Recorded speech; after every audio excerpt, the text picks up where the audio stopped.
تو ان سے خوش ہو کر اللہ تبارک و تعالی نے انہیں تابوت سکینہ عطا فرمایا، جو ایک مقدس صندوق تھا۔ اس میں انبیاء کرام کی استعمال کردہ چیزیں تھیں۔ اس صندوق کی بدولت یہ قوم ہر میدان میں فاتح ثابت ہوئی۔ جب حضرت داؤد علیہ السلام کی حکومت آئی تو آپ علیہ السلام نے اس صندوق کی حفاظت کے لیے ایک ہیکل کی تعمیر کا ارادہ کیا، جسے 900 قبل مسیح میں آپ کے بیٹے حضرت سلیمان علیہ السلام نے مکمل کیا۔ یہ ہیکل نہایت ہی عظیم الشان اور مضبوط تھا، جسے جنات نے آپ علیہ السلام کے حکم سے تعمیر کیا تھا۔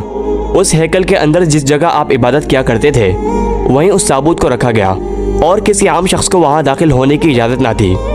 آپ علیہ السلام کی وفات کے بعد جب بنی اسرائیل نے سرکشی شروع کر دی اور اللہ تبارک و تعالیٰ کے نافرمان ہو گئے تو اللہ کے قانون کے مطابق ان پر عذاب آ گیا۔